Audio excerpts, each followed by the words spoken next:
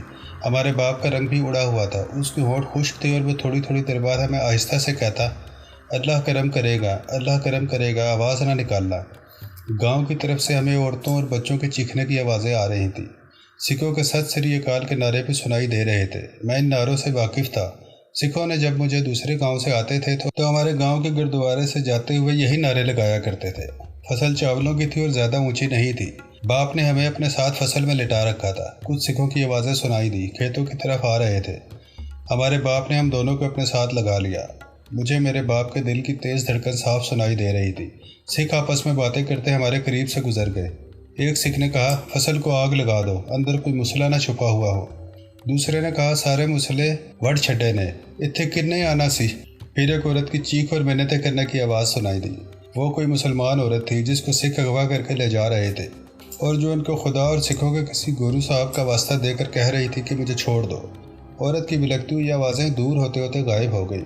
ہم اپنے باپ کے ساتھ کھیت کے کیچڑ میں جانے کتنی دیر تک چھپے رہے، پھر چاروں طرف خاموشی چھا گئی۔ میرے باپ نے سہمی ہوئی آواز میں ہمیں کہا، ابھی لیٹے رہنا۔ پھر اس نے آہستہ سے فصل میں سے سر باہر نکال کر دیکھا۔ وہ کچھ دیر تک دھان کے خوشوں میں سے سر باہر نکالے دیکھتا رہا، پھر سر نیچے کر لیا اور ہمارے پاس منہ لا کر سرگوشی میں کہا، وہ لوگ چلے گئے ہیں، اللہ نے ہمیں بچا لیا، ابھی باہر نہیں نکلنا، سمجھے؟ ابھی باہر نہیں نکلنا، اللہ کو یاد کرو، گھبراؤ مت، اللہ نے ہمیں بچا لیا ہے۔ میں نے کرتا اور دھوتی پہن رکھی تھی، میری بہن نے شلوار قمیض پہنی ہوئی تھی۔ ہمارے کپڑے کھیت کے کیچڑ میں لت پت ہو گئے تھے۔ آہستہ آہستہ دن کی روشنی دھندلی ہونے لگی۔ جب سورج غروب ہو گیا اور اندھیرا سا چھا گیا تو ہمارا باپ ہم دونوں کو لے کر کھیتوں میں سے نکلا اور چھوٹی نہر والے پل کی طرف چل دیا۔ میں نے مڑ کر اپنے گاؤں مجھیٹ کی طرف دیکھا۔ یہ ہمارا گاؤں بھی تھا اور قصبہ بھی۔ کئی مکان جل رہے تھے۔ میرے باپ نے میرا سر سیدھا کرتے ہوئے کہا، پیچھے مت دیکھو۔ نہر کے پل سے پہلے ٹالیوں کے بے شمار درخت آتے تھے۔ یہاں ہم گولیاں اور گلی ڈنڈا کھیلا کرتے تھے۔ نہر کے پل پر سے گزرنے سے پہلے ہمارے باپ نے ہمیں درختوں کے پاس بٹھا دیا اور کہا، یہاں سے ہلنا مت، میں آگے دیکھ کر آتا ہوں۔ ہم دونوں بہن بھائی سمٹ کر وہیں بیٹھ گئے۔ ہم پر اس قدر دہشت چھائی ہوئی تھی کہ ہم آپس میں ایک دوسرے سے کوئی بات بھی نہیں کر رہے تھے۔ شام کے گہرے ہوتے اندھیرے میں ہم نے اپنے باپ کو دیکھا۔ وہ جھک جھک کر چلتا چھوٹی نہر کے پل کے پاس گیا، ایک طرف بیٹھ گیا، پھر وہاں سے اٹھا اور دوڑ کر ہمارے پاس واپس آیا، ہمیں بازوؤں سے پکڑا اور اپنے ساتھ دوڑاتا نہر کے پل پر سے گزر کر دوسری طرف کھیتوں میں گھس گیا۔ کھیتوں کے درمیان چلنے کے لیے چھوٹی سی پگ ڈنڈی بنی ہوئی تھی، جسے پنجابی میں وٹ کہتے ہیں۔ ہم وٹ پر چلتے چلے گئے۔ شام کو اندھیرا گہرا ہو رہا تھا۔ ہمارے باپ کو پتا تھا کہ اسے کہاں جانا ہے۔ وہ ہمیں کھیتوں میں چلاتا رہا۔ ہم دونوں بہن بھائی ننگے پاؤں تھے۔ ہمارے باپ نے اپنی پرانی جوتی پہنی ہوئی تھی۔ یہ جوتی میں کئی سالوں سے اس کے پاؤں میں دیکھ رہا تھا۔ یہ پنجابی جوتی تھی جو اس زمانے میں گاؤں کے لوگ پہنا کرتے تھے۔ اگر ذرا سا ٹوٹ جاتی تو وہ اسے مرمت کروا کر پھر پہن لیتا تھا۔ آگے ریلوے لائن آ گئی۔ ریلوے لائن شام کے اندھیرے میں ویران پڑی تھی۔ یہ ریلوے لائن امرتسر کی طرف جاتی تھی۔ ہمارا باپ ہمیں ریلوے لائن پار کرا کر دوسری طرف لے گیا۔ ادھر ایک کھال تھی جس میں اس کا پانی جمع رہتا تھا۔ کھال پر پل بنا ہوا تھا۔ ہم پل پر سے گزر کر آگے آ گئے۔ اندھیرے میں درختوں کی دور تک جاتی قطار دھندلی دھندلی سی نظر پڑی۔ ہمارے باپ نے ہمیں حوصلہ دیتے ہوئے کہا، پترو گھبرانا نہیں، اللہ کو یاد کرتے رہو، خدا نے چاہا تو ہم پاکستان پہنچ جائیں گے۔ مجھے یاد ہے میں نے اپنے باپ سے پوچھا تھا، میاں جی پاکستان کہاں ہے؟ میرے باپ نے جواب میں کہا تھا، ہمارے سر سے آگے جہاں لاہور ہے وہاں پاکستان ہے۔ آگے امرودوں کے باغ آ گئے۔ یہاں امرود توڑ کر کھایا کرتے تھے۔ اس کے ساتھ ایک چھوٹی سی مسجد تھی۔ یہ مسجد کچھ دیواروں والی تھی۔ ہمارا باپ ہمیں اس مسجد میں لے آیا۔ مسجد خالی پڑی تھی۔ مسجد میں ایک چھوٹی سی کوٹری تھی جو کھلی تھی۔ یہاں مسجد کے مولوی صاحب رہتے تھے۔ مولوی صاحب وہاں نہیں تھے۔ ان کا سامان مسجد کے صحن میں بکھرا ہوا تھا۔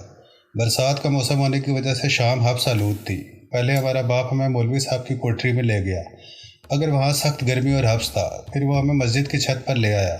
یہاں اتنا حبس نہیں تھا۔ ہم نے نیچے جا کر باری باری وضو کرنے والی ٹوٹیوں کے ساتھ منہ لگا کر پانی پیا۔ باپ نے ہمیں اپنے ساتھ لگا رکھا تھا۔ اس نے میری بہن اور میرے سر پر ہاتھ پھیر کر کہا، پترو گھبرانا نہیں، ہم اللہ کے گھر میں ہیں۔ سکھ ہندو نہیں چاہتے تھے کہ مسلمان اپنا ملک پاکستان بنائیں، اس لیے انہوں نے مسلمانوں کو قتل کرنا اور ان کے گھروں کو آگ لگانی شروع کر دی ہے۔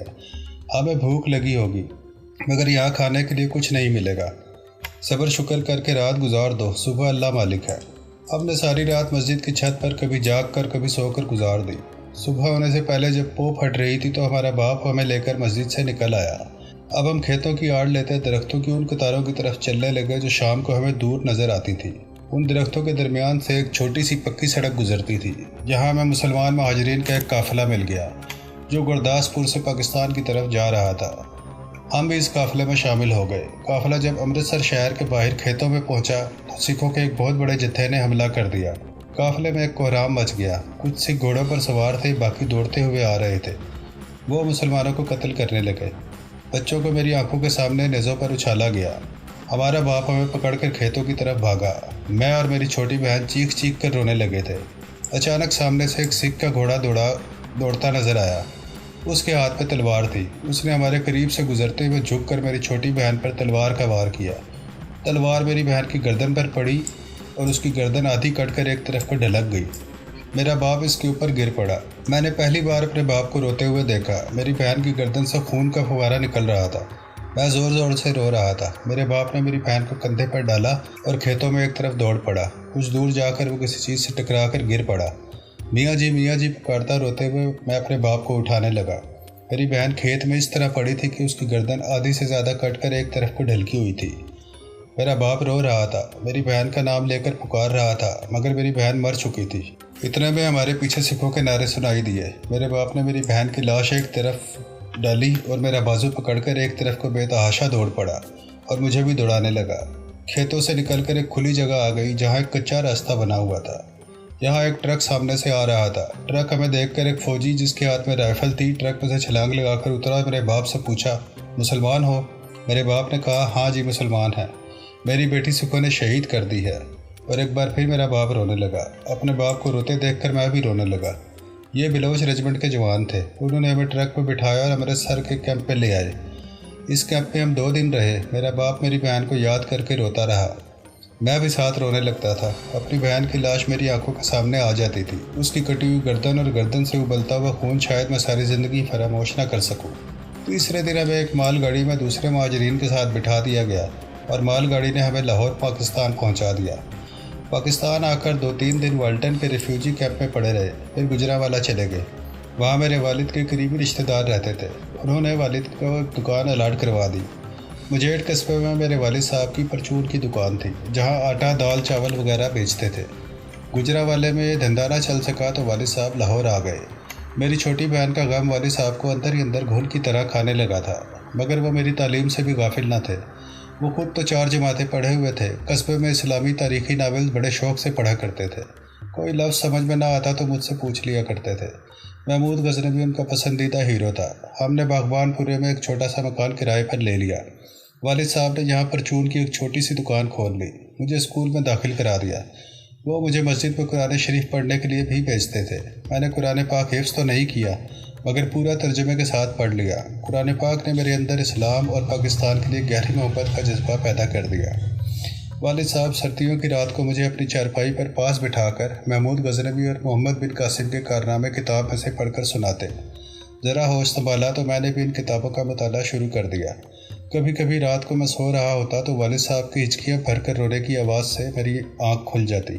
وہ میری چھوٹی بہن کو یاد کر کے روتے تھے۔ 10ویں جماعت پاس کرنے کے بعد میں کالج میں داخل ہو گیا۔ والد صاحب کو بیٹی کے غم نے وقت سے پہلے بوڑھا اور کمزور کر دیا تھا۔ میں ان کی بڑی دلجوئی کرتا، مگر بیٹی کے قتل کا منظر نہ وہ بھولتے تھے اور نہ ہی میں بھول سکا تھا۔ وقت گزرتا گیا۔ میں زیادہ تفصیل میں نہیں جاؤں گا۔ میں نے BA پاس کر لیا اور ایک کارخانے میں مجھے کلرک کی نوکری مل گئی۔ اس زمانے میں مجاہدین کشمیر کی تحریک اپنے عروج پر تھی۔ بھارت نے کشمیر میں کشمیریوں کی مرضی کے خلاف اپنی فوجیں بھیج کر وہاں قبضہ کر لیا تھا۔ بھارتی فوج بھارتی حکومت کے اشارے پر کشمیریوں پر طرح طرح کے ظلم و ستم توڑ رہی تھی۔ کشمیری مجاہدین پر بے پناہ تشدد کیا جا رہا تھا۔ عورتوں کو اغوا کیا جاتا۔ حریت پسند کشمیریوں کو گولیوں کا نشانہ بنا کر انہیں شہید کیا جا رہا تھا۔ والد صاحب یہ سب کچھ اخباروں میں پڑھتے تو ان کا چہرہ شعلے کی طرح تمتمانے لگتا۔ وہ بہت کمزور ہو گئے تھے، مگر مسلمان کشمیری مجاہدین پر انڈین فوجیوں کے ظلم و ستم کی خبریں پڑھ کر وہ سینے پر ہاتھ مار کر کہتے، مرنے سے پہلے میں جہاد کشمیر میں ضرور حصہ لوں گا۔ اے خدا مجھے اتنی طاقت عطا فرما کہ میں مقبوضہ کشمیر میں جا کر مجاہدوں کے شانہ بشانہ کافروں کے خلاف جہاد کروں۔ ایک رات وہ دکان بند کر کے گھر آئے تو ان کی طبیعت ٹھیک نہیں تھی۔ میں نے کہا، میاں جی میں ڈاکٹر کو بلاتا ہوں۔ والد صاحب نے مجھے بازوؤں سے پکڑ کر بٹھا دیا اور کمزور آواز میں کہا، اب اس کی ضرورت نہیں ہے۔ سردیوں کی رات تھی۔ گھر میں نوکرانی ہوتی تھی جو گھر کی صفائی وغیرہ کے علاوہ کھانا بھی تیار کر دیتی تھی۔ والد صاحب چارپائی پر لحاف اوپر کر کے لیٹ گئے۔ میں ان کے لیے چاول تھالی میں ڈال کر لایا تو انہوں نے ہاتھ کے اشارے سے چاول واپس لے جانے کو کہا۔ میں دوسری چارپائی پر لیٹ گیا۔ کچھ دیر بعد مجھے نیند آ گئی اور میں سو گیا۔ آدھی رات گزر چکی تھی کہ اچانک میری آنکھ کھل گئی۔ والد صاحب مجھے آوازیں دے رہے تھے۔ میں جلدی سے اٹھ کر ان کے پاس چلا گیا۔ ان کا کمزور چہرہ زرد پڑ گیا تھا۔ ایسے لگتا تھا جیسے بدن میں بالکل خون نہیں ہے۔ میں گھبرا گیا اور والد صاحب نے آہستہ سے کہا، میں کلثوم کو نہ بچا سکا، مجھے اس کا بڑا غم ہے۔ میں نے ان کا کمزور ٹھنڈا ہاتھ اپنے ہاتھوں میں لے کر کہا، میاں جی اللہ کو یہی منظور تھا، آپ غم نہ کیا کریں۔ والد صاحب نے جیسے میری بات بالکل نہیں سنی تھی۔ انہوں نے اپنا ہاتھ میرے ہاتھ سے چھڑا کر میرا بازو پکڑ لیا۔ ان کے ہاتھ کی گرفت حیرت انگیز طور پر بڑی سخت تھی۔ انہوں نے میری طرف دیکھا اور کہا، ایک دن تمہیں بھی مرنا ہے، مگر میری طرح بستر پر لیٹے لیٹے مت مرنا، کشمیر کے جہاد میں کافروں سے لڑتے لڑتے شہید ہونا، مجھے دفن کرنے کے بعد امرتسر جانا۔ والد صاحب نے فتح شاہ بخاری کے مزار کا متولی کا نام لے کر مجھے ہدایت کی کہ میں مزار کے شاجی سے جا کر ملوں، وہ مجھے جہاد کشمیر کے میدان جنگ میں پہنچا دے گا۔ والد صاحب نے میرے بازو کو اپنی گرفت میں مزید مضبوط کرتے ہوئے کہا، جب مقبوضہ کشمیر آزاد ہو جائے تو میری قبر پر آ کر مجھے خبر ضرور سنانا، مجھ سے وعدہ کرو۔ میں نے کہا، میاں جی میں وعدہ کرتا ہوں۔ والد صاحب کے چہرے پر ایک چمک سی آ گئی۔ انہوں نے میرا بازو چھوڑ دیا اور آہستہ آہستہ بولے، جس کھیت میں اپنی بیٹی کی لاش چھوڑ آیا تھا وہاں جا کر فاتحہ پڑھنا اور اونچی آواز میں کہنا کہ کلثوم اپنے باپ کو معاف کر دینا، وہ تجھے دشمنوں کی زمین پر بے گور و کفن چھوڑ کر آیا، وعدہ کرو وعدہ کرو۔ میری آنکھوں میں آنسو تھے۔ میں نے میاں جی کا ٹھنڈا ہاتھ اپنے ہاتھوں میں لے کر کہا، میں وعدہ کرتا ہوں میاں جی، میں وعدہ کرتا ہوں۔ اس کے ساتھ ہی میاں کی روح کف سے انصری سے پرواز کر گئی۔ والد صاحب سے کیے ہوئے دونوں وعدے میرے سینے پر لکھے تھے۔ ان دونوں وعدوں کو پورا کرنا میری زندگی کا مشن بن گیا۔ یہی وہ مشن تھا جس کو لے کر میں بھارت میں داخل ہوا تھا۔ چھوٹی بہن پاکستان کے نام پر، اسلام کے نام پر شہید ہوئی تھی۔ وہاں فاتحہ پڑھ کر اس کی روح کا ثواب پہنچانا، میاں جی کا پیغام اس کی روح کو پہنچانا اور اپنی زندگی جہاد کشمیر کے لیے وقف کر دینا، یہ ساری باتیں یہاں تو میں نے پوری تفصیل سے لکھی ہیں، لیکن اس رات فتح شاہ بخاری کے مزار کی کوٹری میں سید صاحب کے چھوٹے بھائی کو میں نے مختصراً بیان کی اور اس شخص کا نام لیا جس کے پاس میرے والد صاحب نے کہا تھا، مزار کا متولی بڑے شاہ جی مجھے پہنچا دیں گے، یہ کوئی خاص مجاہد تھا، میں اس کا اصلی نام یہاں نہیں لکھوں گا، آپ جو چاہیں اس کا نام رکھ لیں، چلے کمال شاہ کا نام رکھ لیں۔ سید صاحب میری ساری باتیں سن کر سوچ میں پڑ گئے، پھر سر اٹھا کر میری طرف دیکھا اور کہا، میرے عزیز تم بڑا نیک مقصد لے کر پاکستان سے آئے ہو، جن صاحب کا تم نے نام لیا ہے میں انہیں جانتا ہوں، وہ کبھی کبھی رات کے وقت پولیس والوں کی نظروں سے چھپ کر میرے بڑے بھائی صاحب کو ملنے آیا کرتے تھے۔ میں نے کہا، بس آپ کسی طرح مجھے ان کے پاس پہنچا دیں۔ سید صاحب کہنے لگے، ان کے بارے میں صرف اتنا ہی جانتا ہوں کہ وہ ہردا ضلع ہوشنگ آباد مدھیہ پردیش سے آیا کرتے تھے۔ ان کے بارے میں میرے بڑے بھائی صاحب نے بتایا تھا کہ وہ زبردست مجاہد اور تربیت یافتہ کمانڈو ہیں، بھارتی فوج کی کمانڈو فورس میں ہوا کرتے تھے۔ وہاں سے ریلیز ہونے کے بعد اب ہردا ضلع میں ہوشنگ آباد کے کسی قریبی جنگل میں رہتے ہیں۔ وہ کیا کرتے ہیں اس بارے میں بڑے شاہ صاحب نے مجھے کچھ نہیں بتایا۔ تو یہ تھی ہماری آج کی ایپیسوڈ۔ مزید ویڈیوز کے لیے ہمارے چینل کو لائک اور سبسکرائب کریں اور بیل آئیکن کو دبا کر آل نوٹیفیکیشن آن کر لیں تاکہ آنے والی ویڈیوز کا نوٹیفیکیشن آپ کو بر وقت مل سکے۔